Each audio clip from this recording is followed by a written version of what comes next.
안녕하십니까. 염철호 사도연 신부입니다. 오늘은 다해 부활 제6주일 영광의 때라는 주제로 하느님 말씀을 함께 읽고 묵상하도록 하겠습니다. 그러면 함께 오늘 복음인 요한복음 14장부터 읽고 이야기를 나누도록 하겠습니다. 그때 예수님께서 제자들에게 말씀하셨다. 누구든지 나를 사랑하면 내 말을 지킬 것이다.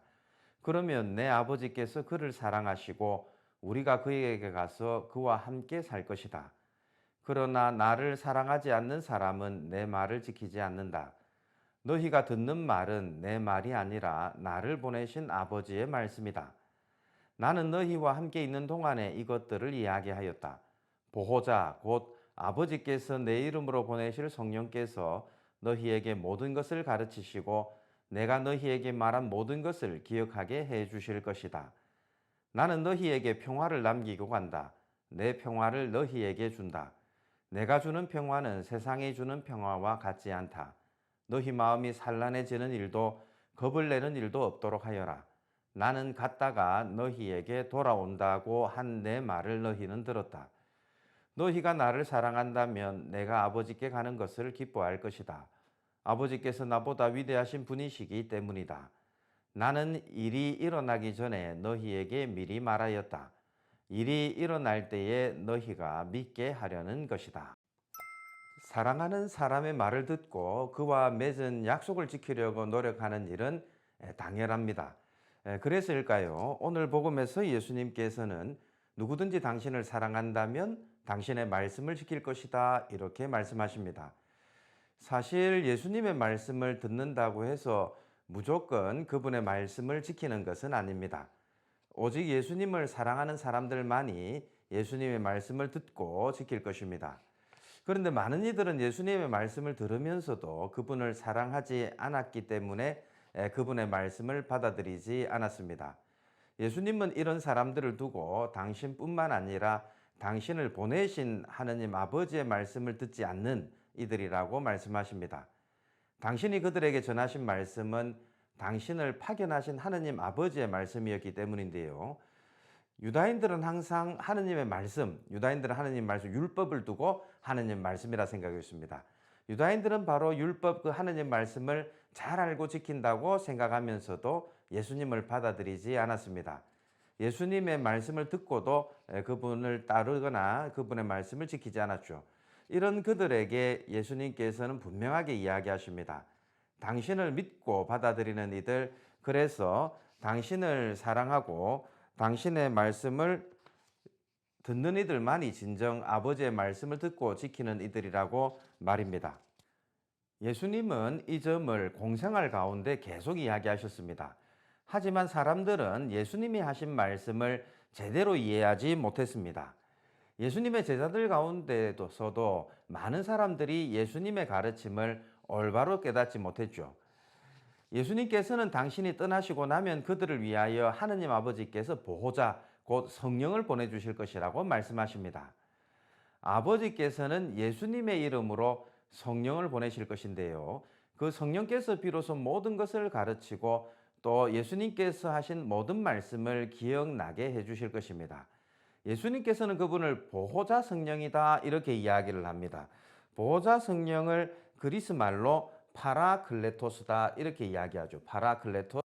파라 하면 어디 곁에, 그리고 클레토스 하면 불려오신 분, 파라클레토스 곁에 불려온 자, 대개 변호자, 우리를 변호해주고 보호해주는 분, 이런 의미입니다.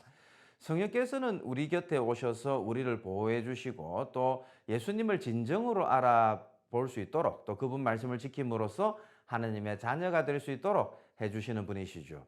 성령이 곁에 머무시는 한 우리는 진정 예수님을 주님으로 고백하면서 예수님의 말씀을 듣고 지키게 될 것입니다.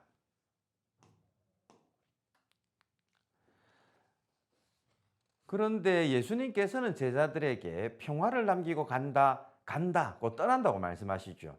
예수님은 본래 당신이 오셨던 곳, 바로 아버지께로 떠나실 것입니다. 이렇게 해서 예수님은 물리적인 측면에서 제자들을 떠날 겁니다. 그래서 제자들 곁에 더 이상 물리적인 측면에서 계시지 않는 것이죠. 오늘날도 예수님께서 여러분 눈으로 볼 수 있는 형태로 보이지 않는 것도 예수님께서 아버지께로 가셨기 때문입니다. 이제 그렇게 되면 제자들은 예수님의 부재, 예수님이 계시지 않는다고 느끼면서 마음이 산란해지고 또 겁을 먹을 것입니다. 실제 제자들은 예수님께서 십자가 위에서 돌아가셨을 때, 그렇게 그들을 떠났을 때 모두 마음이 산란해졌고 겁을 먹었으며 도망치고 말았죠. 예수님께서는 이를 알고 계셨기 때문에 제자들에게 미리 말씀해 주십니다. 당신이 제자들을 온전히 떠나는 것이 아니라 아버지께로 가는 것이다. 그리고 예수님은 갔다가 반드시 돌아오실 것이다. 이렇게 이야기해 주시죠. 오히려 더욱 영광스럽게 되실 것이라고 말씀하십니다. 그래서 제자들은 예수님이 안 계시다, 부재하다 느낄 때라도 마음이 산란해질 필요도 없고 겁을 낼 필요도 없다고 이 말씀을 미리 말씀해 주시는 것이죠. 예수님은 그렇게 제자들에게 오히려 기뻐하라 이렇게 권고하십니다. 예수님이 드디어 당신이 원래 계시던 곳으로 돌아가셨기 때문에 제자들도 기뻐해야 된다는 이야기인 거죠. 예수님을 사랑하는 이들은 예수님의 말씀을 듣고 믿고 받아들이기 때문에 예수님께서 말씀하신 것처럼 예수님이 자신을 떠나면 기뻐할 것입니다.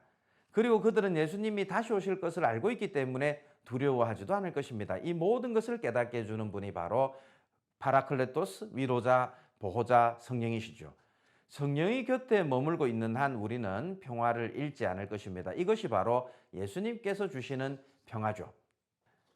예수님께서 해주셨던 이 권고에도 불구하고 제자들은 예수님께서 자신들을 물리적으로 떠나게 되자마자 유다인들이 두려워서 문을 모두 걸어 잠그고 집 안에 숨어 있습니다. 예수님께서 그런 제자들 가운데로 들어오셔서 당신이 약속하셨던 그 평화를 빌어주면서 성령을 바로 주시죠. 약속하신 그 성령을 예수님께서 불어주십니다. 제자들을 파견하시면서 문 밖으로 나가서 이제 성령께서 이끌어 주시는 대로 예수님의 말씀을 선포하라고 명령하시죠. 그래서 모두가 예수님을 주님이라 믿고 그렇게 믿어서 생명을 얻고 참된 평화를 누리게 하라, 그렇게 말씀하십니다. 요한복음 20장 31절의 이야기죠. 이 평화는 세상이 주는 평화와 다릅니다. 세상적 관점에서 볼 때 평화란 십자가도 없고 어려움도 없고 슬픔도 없는 그런 것이 세상적 평화겠죠. 하지만 예수님이 주시는 평화는 어떤 어려운 상황이 있다 하더라도, 십자가 위라 하더라도, 슬픔 속에라도 누릴 수 있는 그런 평화입니다. 이 평화는 단순히 내가 심리적으로나 감정적으로 느끼는 그런 안정감과는 다른 평화입니다. 아무런 문제도 없는 상황에서 느끼는 그런 감정적이고 심리적인 평화로움이 아니라 십자가 죽음 위에서도 느끼게 되는, 십자가 죽음 위에서도 얻을 수 있는 그런 평화죠. 모든 것을 알고 깨달은 사람들만이 가질 수 있는 평화입니다. 이 평화를 누릴 수 있는 것은 바로 하느님께서, 예수님께서 우리와 함께 하시기 때문이죠. 사도행전에는 이 성령의 이끄심에 따라 고난 속에서도 예수님의 명령을 잘 수행했던 제자들의 활동상이 잘 담겨 있죠. 오늘 우리는 일독서에서 그 사도행전의 이야기를 읽게 됩니다. 자, 그러면 함께 사도행전을 읽고 우리 이야기를 계속해 나가도록 하겠습니다. 그 무렵 유다에서 어떤 사람들이 내려와 모세의 관습에 따라 할례를 받지 않으면 여러분은 구원을 받을 수 없습니다 하고 형제들을 가르쳤다. 그리하여 바오로와 바르나바 두 사람과 그들 사이에 적지 않은 분쟁과 논란이 일어나 그 문제 때문에 바오로와 바르나바와 신자들 가운데 다른 몇 사람이 예루살렘에 있는 사도들과 원로들에게 올라가기로 하였다. 그때의 사도들과 원로들은 온 교회와 더불어 자기들 가운데에서 사람들을 뽑아 바오로와 바르나바와 함께 안티오키아에 보내기로 결정하였다. 뽑힌 사람들은 형제들 가운데 지도자인 바르사바스라고 하는 유다와 실라스였다. 그들 편에 이러한 편지를 보냈다. 여러분의 형제인 사도들과 원로들이 안티오키아와 시리아와 킬리키아에 있는 다른 민족 출신 형제들에게 인사합니다. 우리 가운데 몇 사람이 우리에게서 지시를 받지도 않고 여러분에게 가서 여러 가지 말로 여러분을 놀라게 하고 정신을 어지럽게 하였다는 말을 들었습니다.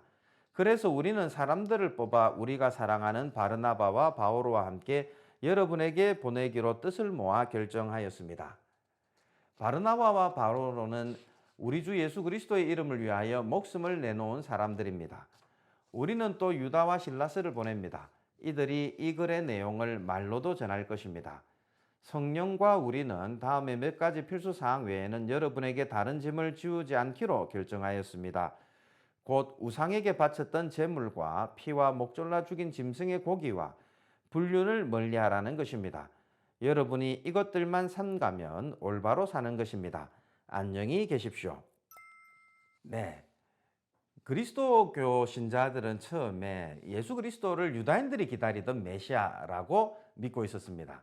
이제 그래서 그리스도교 신자가 되기 위해서는 유다교로 개종하는 이들과 마찬가지로 율법과 할례를 지켜야 한다 이렇게 생각을 했습니다. 먼저 유다교로 개종한 다음에 그리스도인이 된다는 이야기인 거죠. 특히 이것을 강조했던 분이 야고보라고 하는 분인데요. 여러분들이 갈라티아서 2장을 보면 이 야고보가 보낸 사람, 아마도 이 야고보는 예루살렘의 첫 번째 주교였던 것 같습니다. 이 야고보는 여전히 유다교의 한 부분으로 우리는 율법과 할례를 지켜야 한다 이렇게 생각했던 것 같은데요. 이제 그러나 사도 바오로와 바르나바가 이 이방인들을 위해서 선교를 하다 보니 이방인들에게는 사실 할례와 율법을 강조할 필요가 없다라는 것을 알게 됐죠.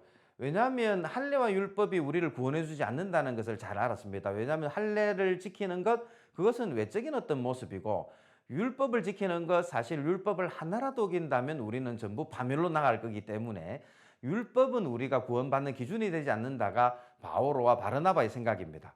그래서 바오로와 바르나바는 믿음으로 구원을 받는다. 예수 그리스도를 믿음으로써 구원을 받는 것이지 할례와 율법이 우리를 구원해 주는 것은 아니다. 그 어떤 인간도 율법을 온전히 지킬 수 없기 때문에 율법을 지켜서는 구원을 얻을 수 없다. 이게 바르나바와 바오로의 생각이죠. 여러분들이 로마서와 갈라티아서를 보면 바오로의 이 생각을 잘 확인할 수 있습니다. 이제 이런 사도 바오로의 생각 때문에 바르나바와 바오로 때문에 유다에서 온 사람들과 분쟁이 자꾸 일어납니다. 이제 그러다 보니까 결국 우리 사도들이 전부 예루살렘에 모여서 공의회를 개최하면서 기도하고 성령의 이끄심에 따라서 열심히 논의한 다음에 결국 이방인들에게는 더 이상 율법과 할례를 요구하지 않겠다 이렇게 결정을 하죠. 이게 바로 첫 번째 공의회였던 사도 공의회입니다. 성령과 우리는 이라고 표현하죠. 우리가 결정한 게 아니라 바로 성령의 이끄심에 따라 우리가 결정했다는 이야기입니다. 다음에 몇 가지 필수 사항 외에는 여러분에게 다른 짐을 지우지 않겠다.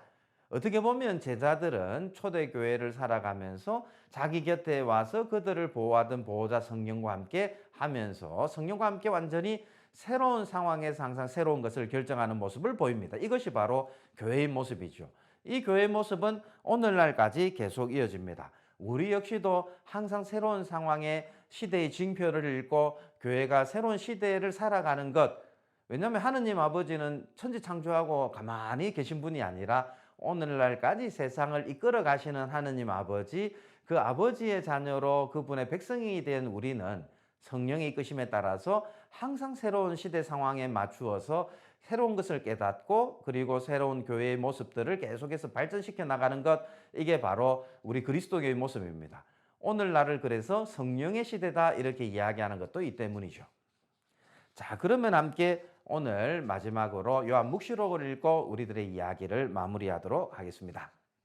천사는 성령께 사로잡힌 나를 크고 높은 산 위로 데리고 가서는 하늘로부터 하느님에게서 내려오는 거룩한 도성 예루살렘을 보여주었습니다. 그 도성은 하느님의 영광으로 빛나고 있었습니다. 그 광채는 매우 값진 보석 같았고 수정처럼 맑은 벽옥 같았습니다. 그 도성에는 크고 높은 성벽과 12성문이 있었습니다. 그 12성문에는 12천사가 지키고 있는데 이스라엘 자손들의 12지파 이름이 하나씩 적혀 있었습니다. 동쪽의 성문이 셋, 북쪽의 성문이 셋, 남쪽의 성문이 셋, 서쪽의 성문이 셋 있었습니다. 그 도성의 성벽에는 12초석이 있는데 그 위에는 어린 양의 12사도 이름이 하나씩 적혀 있었습니다. 나는 그곳에서 성전을 보지 못하였습니다. 전능하신 주 하느님과 어린 양이 도성의 성전이시기 때문입니다. 그 도성은 해도 달도 비출 필요가 없습니다. 하느님의 영광이 그곳에 빛이 되어 주시고 어린 양이 그곳에 등불이 되어 주시기 때문입니다. 네. 우리는 오늘 요한묵시록 거의 마지막 대목을 함께 읽었습니다. 요한묵시록에서 볼 수 있는 이 모습, 어떻게 보면 성령의 보호를 받으면서 살아가고 있는 우리 교회가 이 땅에서 하느님의 보호 속에 살고 있음을 잘 드러내 주는데요.